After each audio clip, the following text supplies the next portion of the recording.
Now looking at refueling station technology, starting with Oliver Meier from Liquide, and then heading on to Thomas Schäfer from Linde. So we see two of the major suppliers in the market presenting us the status there.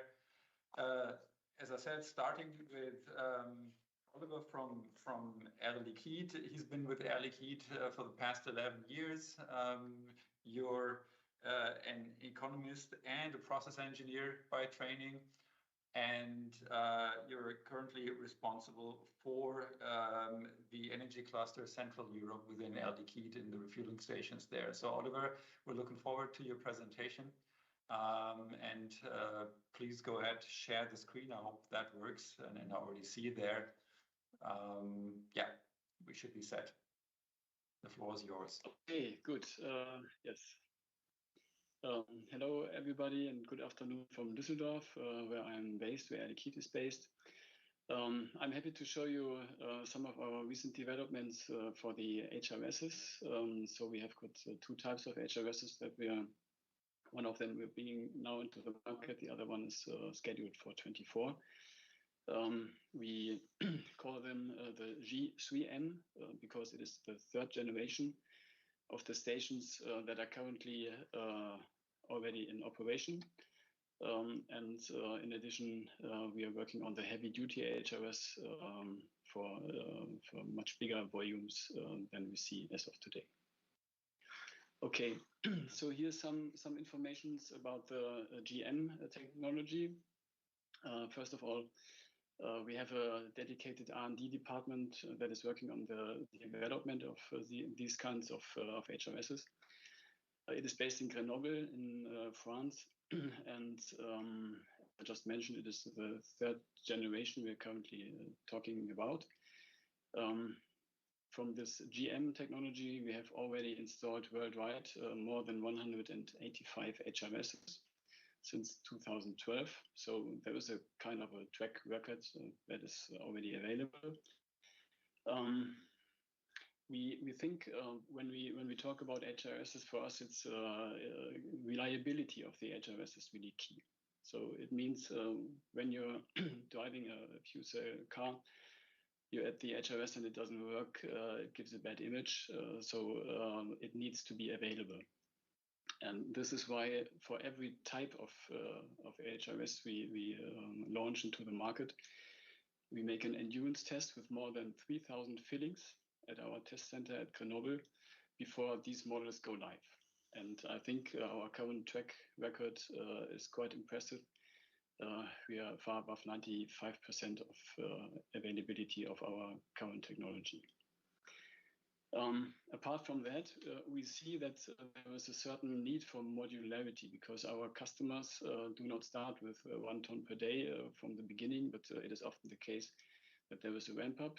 So we have designed this third generation for a capacity between 500 kilograms and 1 ton per day.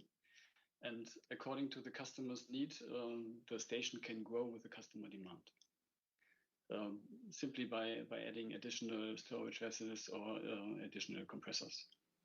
And if you take a look at the performance, we can fill up to 125 cars per day with these kinds of stations.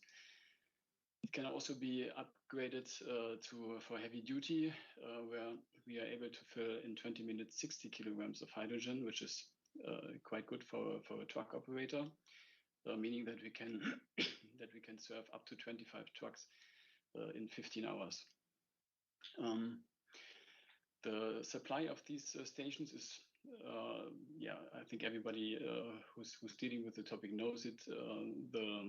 The lowest grade of supply is a bundle source, but that is not really appropriate for volumes between above 500 kilograms per day. We have gaseous trailers that are supplying these HRS, and we can also connect an electrolyzer with a low pressure compressor. As Falk has already mentioned, H2M is currently focused on 350 bar, and of course our stations are capable of doing this 350 bar as well. In addition, for the cars and for the trucks, it is a possibility to have 700 bars. If you are a customer and you only need 350 bar, we can provide the station only in 350. If you are a customer, maybe a public HRS where you want to serve cars, trucks, and buses, you can have the two pressures available. So out of this capacity increase, we have now put into the market two stations recently. So one is in Berlin, and the other one is in the western part of Germany, and one is only dedicated to buses. Okay, so and the next step we will do, because we see, as Falk just mentioned, there is a need for the truck market as well, and the size of the HRS needs to be much bigger than that what we have currently in the market. And we're working on an HRS that has got a capacity between 1 ton per day and scalable up to 4 tons per day. So it can be used for various site layouts. It can be supplied by minimum 300 bar vessels or trailers. You can also connect trailers with a pressure more than 500 bars. It can also be connected through a pipeline. So there is a huge variety of possible sources to supply the HRS. Yeah, if you take a look at the performances, it is of course much stronger than the G3M I've just introduced. So we see for the 350 bar applications for buses, for instance, a filling time less than 10 minutes with 35 kilogram. 35 kilogram is for a bus quite a huge volume. And if you consider trucks with 700 bar, you can even fill up to 90 kilogram in less than 15 minutes. And what is also often of importance is the back-to-back performance, meaning that how often can you fill trucks coming to the stations in a row? And here we have per hour up to 5 refuelings of 60 kilogram hydrogen at 700 bar.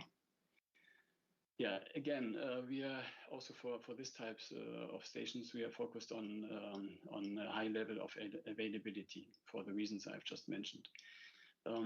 What we always do with the customer is to work out a good maintenance plan.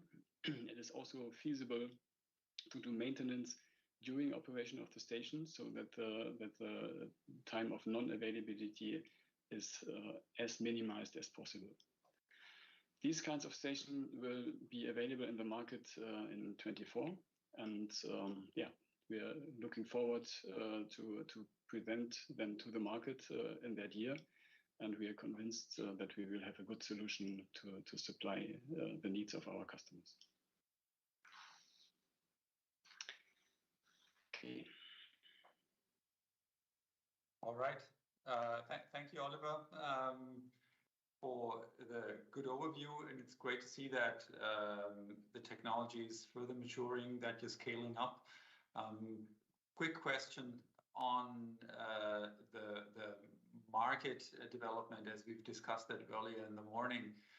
Are there any particular markets where you see a particular pull? So which markets do you think are leading on a country basis in demand for hydrogen refueling stations?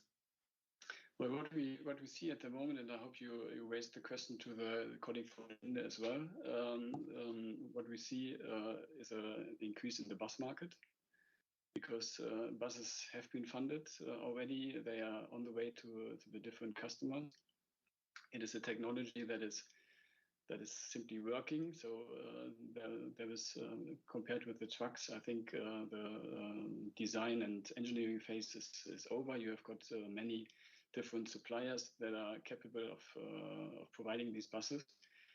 And of course, a bus is always a good aspect to the environment as well, yeah? Because if you use the bus in inner cities, or if you have to use it to drive longer distances, you will have a huge amount on the CO2 reduction.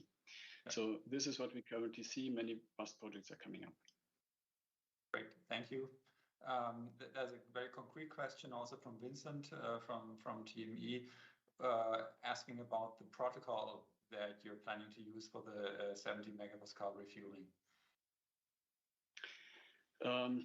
Well, it is the CEP protocol as far as I'm informed. Yeah, so all protocols that are available on the market will be or can be adapted with this HRSs. Right.